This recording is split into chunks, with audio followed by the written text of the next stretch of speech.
The velvet rope looks like a barrier between worlds. Red, elegant, impossible. I step forward, clutch in hand, heart racing. Name, please? The hostess asks. She's polished, professional, bored with checking names. Tessa Callahan. She scans her tablet. Frowns, scans again. I'm sorry, I don't see you on the list. My stomach drops. That's impossible, I confirmed yesterday. Let me check one more time. She scrolls carefully. Shakes her head. I'm really sorry, you're not here.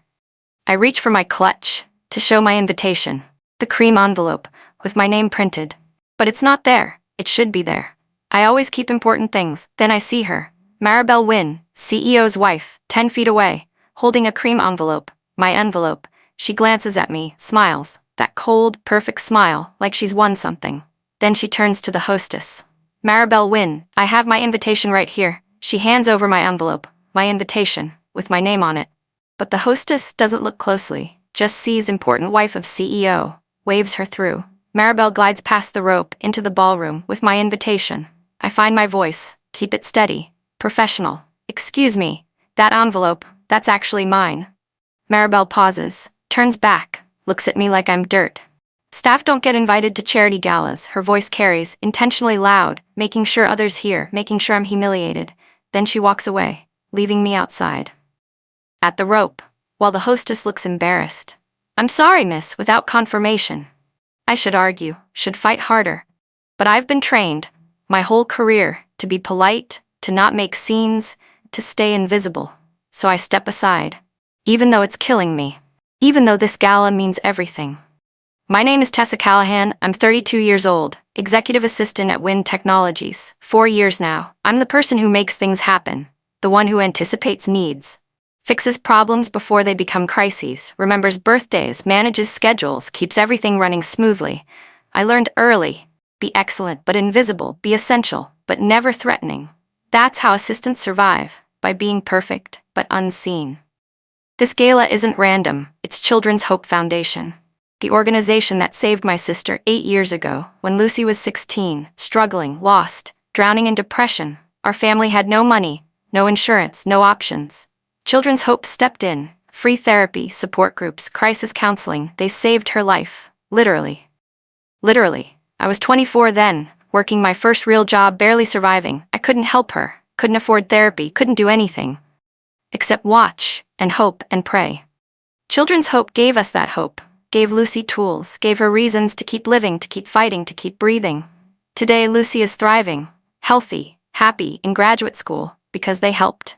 3 months ago, I contacted the foundation, offered to sponsor their annual gala, presenting sponsor, $25,000. Every bonus I'd saved, every extra dollar, every sacrifice, all of it, to honor what they did, to help other families, to give back, not for recognition, not for status, for meaning, for gratitude, for love. And now I'm outside, blocked, while Maribel Wynn uses my invitation, takes my seat, steals my moment. The hostess touches my arm, gently. Miss, would you like to step aside? Others are waiting. I look behind me, elegant people, designer dresses, expensive suits, staring, judging. I step aside, pull out my phone, text the event coordinator. Hi, this is Tessa Callahan, having a small issue at check-in, can you help? Professional, polite, not dramatic. The response comes immediately. That's impossible. You're confirmed. I'm looking at the list. You're definitely there. Before I can reply, I hear footsteps, sharp heels, deliberate. Maribel, coming back. Maribel approaches, close enough. I smell her perfume. Expensive, overwhelming. She leans in, whispers, but not quietly. You don't belong in rooms like this, Tessa. Her voice is sweet poison. These events are for donors, board members, people who matter. The emphasis on matter cuts, intentional, clear, not you. Never you. I look at her, really look, designer gown, perfect makeup, flawless hair, everything I'll never have. But I also see something else, insecurity, hidden behind the polish. She needs to diminish me, to feel bigger. I won't give her that satisfaction. I smile, politely, professionally. Enjoy your evening, Maribel. It throws her. She expected tears, expected anger, expected me to shrink. But I don't. I just stand there, calm. She turns sharply. Storms back inside. I approach the volunteer table. Different person. Younger. Less confident. I'm so sorry about the confusion. The coordinator says I'm definitely on the list. Tessa Callahan? Let me look. She searches. Carefully. You're right. You're here, but I don't see your badge packet. Badge packet, name tag, table assignment, welcome materials should be waiting. Could you check again? She searches boxes, envelopes, nothing. Then I see it. Through the door, Maribel, at a table, my badge packet in her hand, crumpled like trash. She took everything, invitation, badge, materials, systematically erased me. My phone rings. Unknown number, I answer. Tessa, this is Diana Reeves, the foundation director. Her voice is stressed, apologetic. I just heard what happened at the door. I'm so sorry. Please don't leave. We're handling this right now. I'm still here. Good, because, Tessa, our host is about to do sponsor acknowledgements. You need to be inside.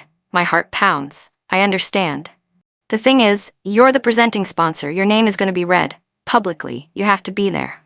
Presenting sponsor. I knew that, but hearing it now, with Maribel inside, sitting in my seat, makes it real. I'll wait, I say. 5 minutes, I promise. She hangs up. I stand there, outside in the cold, at a gala I funded, waiting for permission to enter. 8 years ago, I was different, younger, less strong. Lucy was 16, my baby sister, smart, beautiful, broken. She stopped talking, stopped eating, stopped caring. I didn't understand, couldn't see it, until the day she didn't come home. We found her at the riverbank, standing too close to the edge. A stranger was there, a counselor, from Children's Hope Foundation, called by Lucy's teacher, who'd noticed, who'd cared. The counselor talked to Lucy, softly, patiently, for an hour, until Lucy stepped back, away from the edge, toward help, toward hope. The foundation took her in, free therapy, weekly sessions, support groups, crisis hotline, everything we couldn't afford, everything we desperately needed. They saved her, when we had nothing, when insurance denied coverage, when the system failed, they showed up, and they didn't leave, until Lucy was strong enough to stand, to breathe, to live. I watched it happen, week by week, my sister coming back, laughing again, dreaming again, living again. Because strangers cared, because an organization existed, because someone funded it. I made a promise then. Standing in the hospital, watching Lucy sleep, peaceful, for the first time in months. One day, I'd pay it back. One day I'd fund that help, for someone else's Lucy, for someone else's family. 3 months ago, I kept that promise.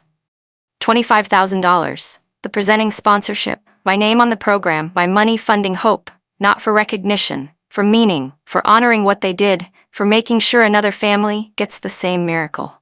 That's why tonight matters. That's why I won't leave. That's why I'm still standing here, outside waiting. A figure appears, walking toward me, Graham Wynn, my CEO, Maribel's husband, with a fake smile and concern in his eyes. That's not for me. Graham approaches, hands in pockets, casual, like this is nothing. Tessa, what's going on here? His voice is friendly, but his eyes calculate. Your wife took my invitation. Simple, factual, no emotion. He blinks. I'm sure it's a misunderstanding. No. I watched her take it from my desk this afternoon. I watched her give it to the hostess just now. Tessa, that doesn't make sense. Why would Maribel? Because she doesn't think I belong here. The words hang. Truth, undeniable. He shifts, uncomfortable. I'm sure we can work this out. Quietly. Quietly. Code 4. Don't embarrass us. Don't make noise. Don't exist. I'm not trying to make anything public. I just want to attend the event I'm sponsoring. His expression changes. Surprise, then concern. Sponsoring? Yes, the presenting sponsor. You, personally? Yes. He processes this, the implications hitting. If his wife blocked the presenting sponsor, if this becomes known, if I talk. Tessa, please, let's not turn this into a situation. I'm not turning it into anything. I'm standing here, trying to enter. Maribel appears. Perfect timing. She links her arm through Graham's, sees me, laughs, that tinkling, dismissive sound. Is she still here? Honey, tell security to handle this. Security, like I'm a threat, like I'm trespassing. At an event I funded. Maribel, Graham says carefully. Apparently Tessa is being dramatic? I know, it's embarrassing. She turns to me. You're making a scene, go home. I'm attending this gala, as a sponsor. Sponsors are people who matter, not assistants. Graham looks between us, trapped. Tessa, maybe it's best if I stay because I'm the presenting sponsor and my name is about to be read. Maribel's smile falters, just for a second. Graham leans close, whispers, but I hear it. This could affect your job, Tessa. The threat is clear. Back down, or face consequences. My heart races, but I keep my face calm. Are you threatening me? Soft, polite, but clear. Graham freezes. Because now it's documented. Now it's real. My phone buzzes. Company HR at 7 p.m. on a Saturday. This is escalating fast. I answered, this is Tessa. Hi Tessa, Pamela from HR. Her voice is fake, sweet, syrupy. I understand there's a situation. There's a check-in issue. The coordinator is helping. I think it's best if we avoid any escalation. Why don't you head home? We can discuss this Monday. I pause. Count to 3. Stay calm. Pamela, what company policy prevents me from attending a charity event I personally sponsored? Silence. She wasn't ready for that.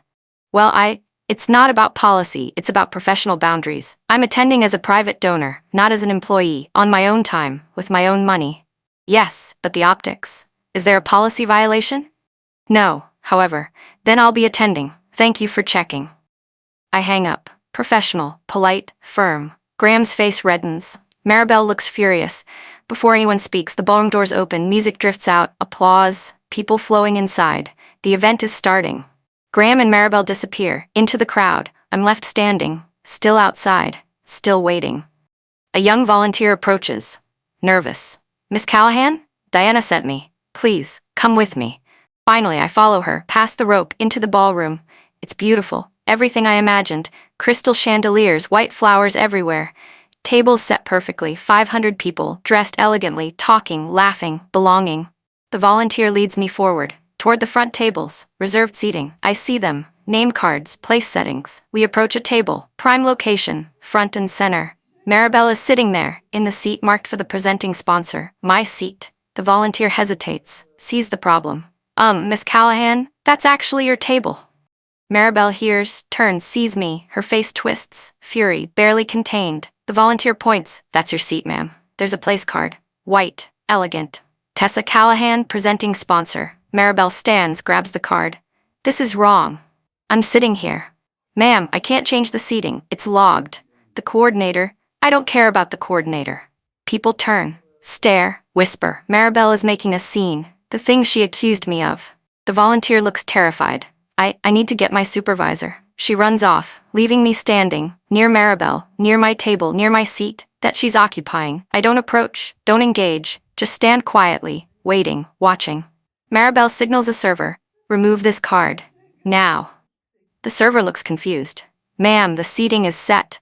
Do you know who I am? The ultimate power play. The server nods. Yes, Mrs. Wynne, but the seating chart is final. I can't. Get me someone who can. The volunteer returns, with Diana Reeves, the foundation director, 50-something, professional, no nonsense. She takes in the scene, immediately understands. Mrs. Wynne, I apologize for any confusion. This table is reserved for our presenting sponsor, Miss Callahan. That's ridiculous. I'm the CEO's wife. Yes, and Miss Callahan is our presenting sponsor. That designation comes with specific seating. Then seat her somewhere else. The seating is contractual, part of the sponsorship agreement.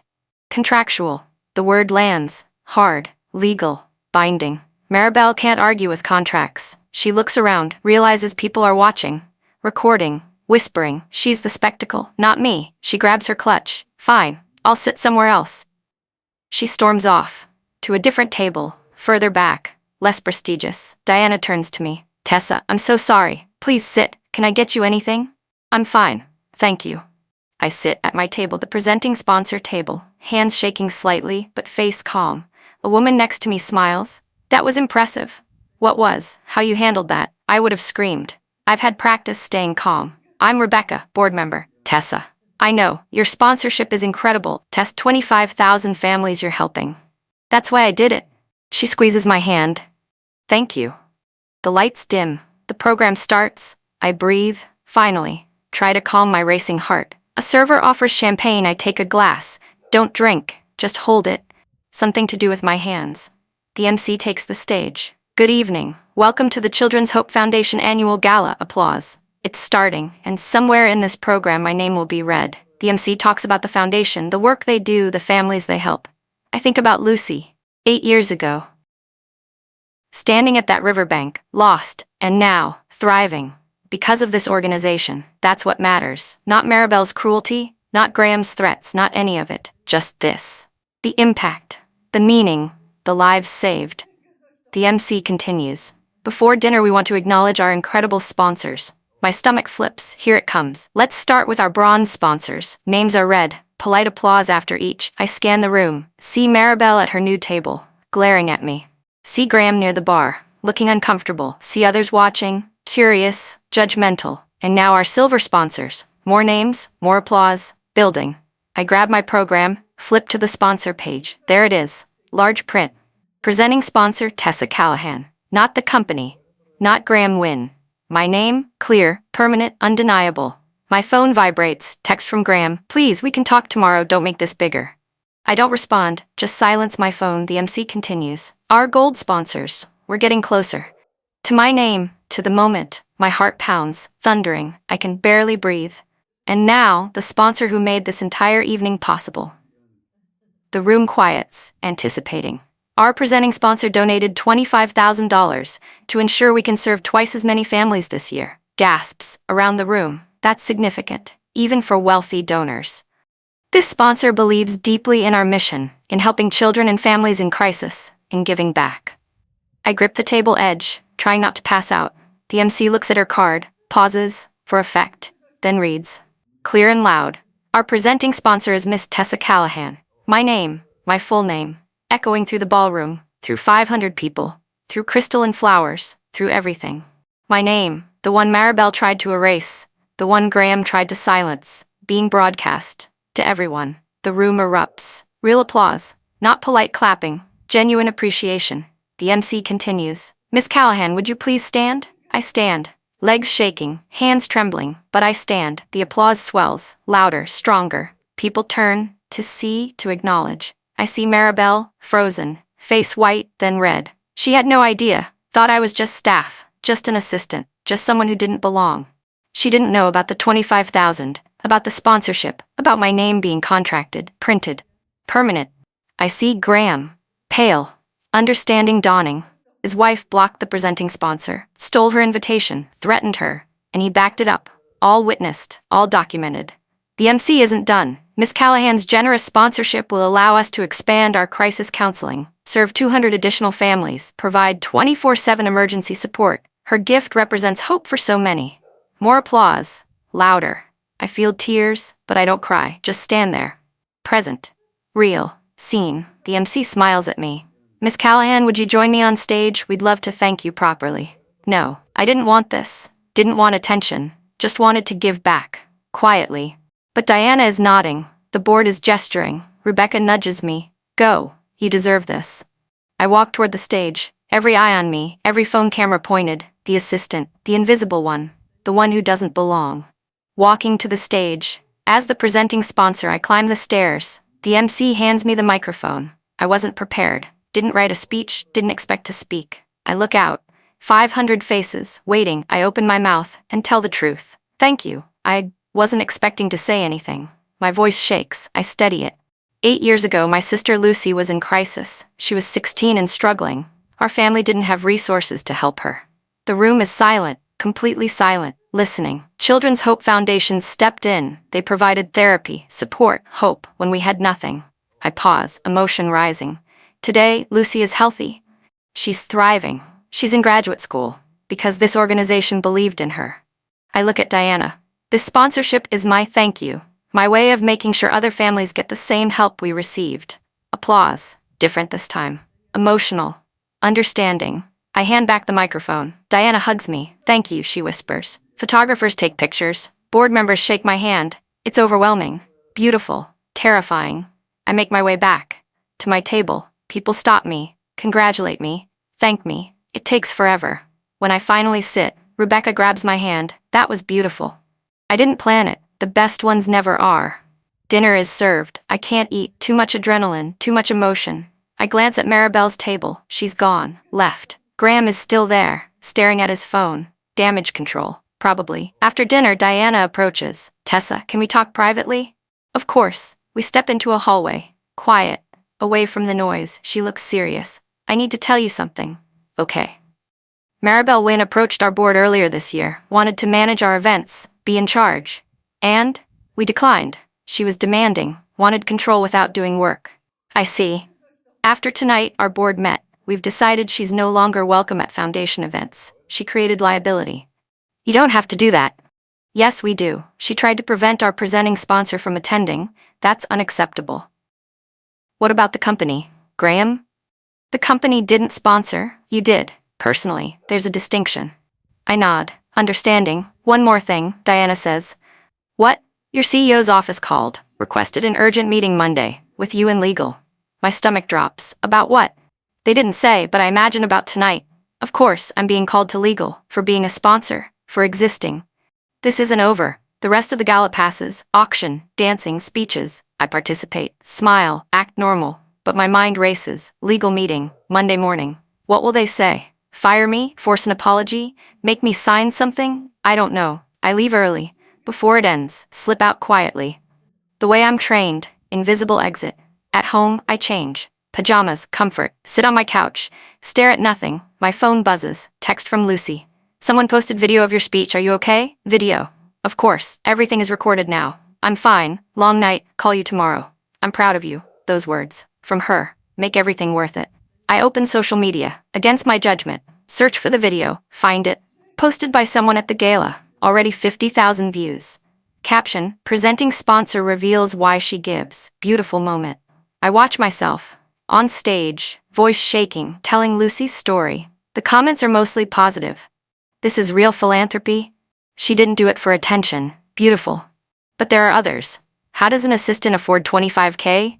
Something's off, doesn't add up. I close the app, can't read more. Tomorrow, I'll deal with legal. Tonight I need sleep, but sleep doesn't come. I lie awake, replaying everything. Maribel's cruelty, Graham's threat, the applause, the speech, all of it. Around 3 a.m. I drift off and dream of velvet ropes and closed doors and my name being called. But I can't reach them, can't get through. I wake at 6 a.m., exhausted, anxious, dreading Monday. Monday morning arrives, I dress carefully, navy suit, white blouse, simple jewelry, armor for battle. The meeting is at 9 a.m.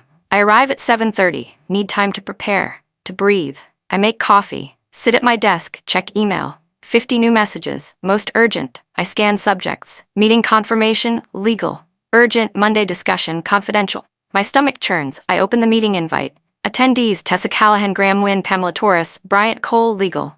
All the power players. Against me. At 8:45, Pamela appears. Fake smile in place. Ready for our meeting? Yes. Great, let's walk together. We walk in silence. To the executive floor. The corner conference room, reserved for serious discussions. Inside, Graham and Bryant wait. Graham won't look at me. Bryant nods professionally. We sit. Pamela closes the door. Bryant opens a folder. Thank you for coming, Tessa. We need to discuss Saturday. Okay. There's been concern about the events at the gala. What concern? About workplace boundaries, conflicts of interest, public perception. I stay calm. I attended as a private citizen. Personal time, personal funds. Yes, but you're also an employee. Your actions reflect on the company. How? By creating a public situation involving the CEO's wife. I didn't create anything. I was the presenting sponsor. My name was announced per the program. But the confrontation was initiated by Mrs. Wynn. She took my invitation, blocked me from entering. I asked to attend the event I sponsored. Graham shifts uncomfortably. Bryant makes notes. There's also your speech. It's been viewed over 500,000 times. People are connecting you to Wynn Technologies. I never mentioned the company. But you're listed as an employee online. People made the connection.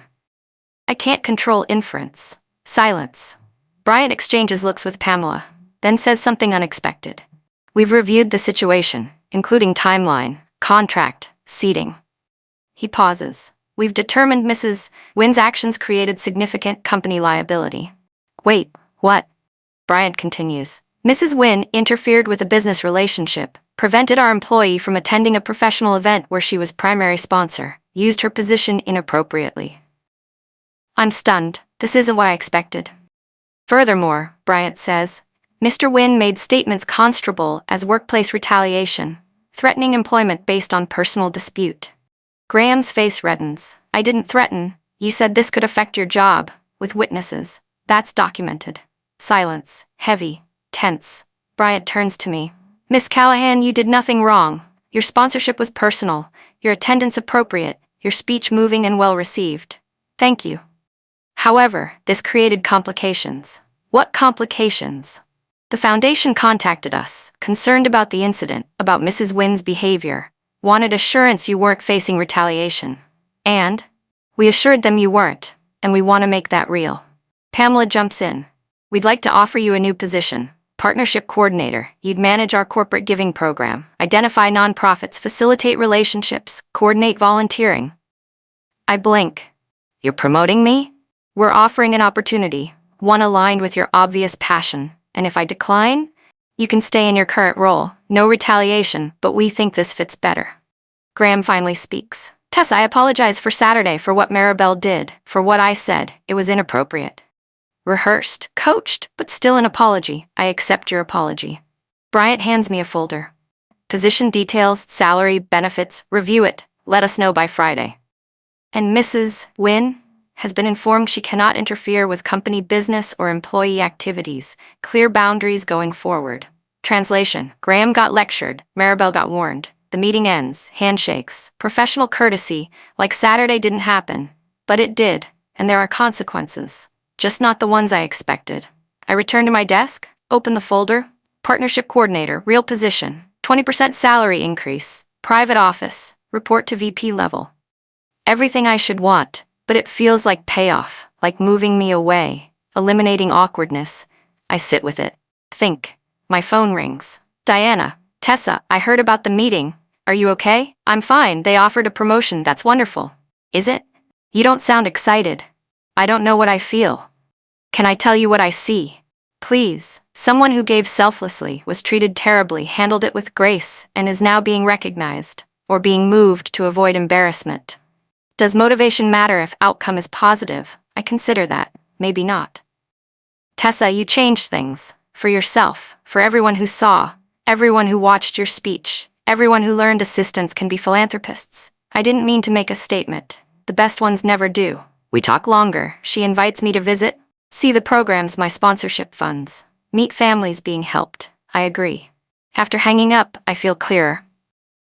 Lighter. I draft an email to HR. I accept the position. Thank you.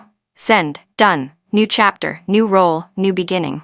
I write to Graham, professional, brief, thank you for the apology and opportunity. I look forward to contributing to philanthropic efforts. Send. Then I block Maribel. All social media, all channels, not from anger, just boundaries. She doesn't get access anymore. Coworkers arrive, questions flood. Did you really sponsor the gala? $25,000? I saw your speech. I answer politely, briefly. Don't want to relive it. Just move forward. At lunch I walk to the park. Call Lucy. Hey, she answers. You okay? Yeah, I'm good. I saw the speech you talked about me. I hope that's okay. It's more than okay. Thank you. Her voice breaks. You saved me then. You're still saving people now. I just gave money. You gave hope. We talk. About everything. Normal sister things. When we hang up I feel peaceful. This is why. Not for recognition, not for promotion, for this, for impact, for meaning, the rest fades. 3 months later, I'm settled in my new role, partnership coordinator. I love it, really love it. Working with nonprofits, building relationships, organizing volunteer days, meaningful work. I haven't seen Maribel. She doesn't attend company events. Graham keeps distance. Professional, polite, smart. The video hit 1 million views. Articles were written. Executive assistant becomes major donor. The power of giving back, how one speech went viral. I did interviews, local news, nonprofit publications, talked about Lucy, the foundation, why giving back matters. Each interview generated donations, people inspired to help. The foundation raised $100,000 more, because of attention, because of the story. Diana calls it the Tessa effect. I call it proof. Good comes from hard moments. Today I'm at the foundation, meeting families, seeing the work. A mother approaches, young, tired, hopeful. Are you Tessa? The sponsor? Yes, my daughter is in counseling because of you, thank you. She hugs me, tight, grateful. This is why, this is everything. After the visit, I drive home, my apartment, small, modest, mine. I've been saving again for next year's sponsorship, because this isn't one time, this is who I am now, a giver, not for recognition, for impact. My phone buzzes, text from Rebecca, the board member. Lunch next week, want to discuss something, sure. What? The board wants to invite you to join. Board member, me, the assistant, invited to lead. I smile. I'd be honored, because I would. Full circle, from receiving help, to giving back, to helping others give. Perfect. That night, I framed something. The place card from the gala. Tessa Callahan, presenting sponsor. Not to brag, to remember that I belong. Anywhere I choose, any room, any table, because I earned it. Through action, through giving, through refusing to be erased. Maribel stole my invitation, tried to keep me out, to make me small. But the microphone made me impossible to ignore. My name echoed, through that ballroom, through social media, through the world. Not because I demanded attention, but because I gave selflessly. And that kind of generosity shines, can't be silenced, can't be stolen, can't be erased. I'm proud of who I am, of what I did, of what comes next. Because this is just the beginning, not the end. The beginning of a life, where my name means something, where my actions create impact, where I belong, everywhere.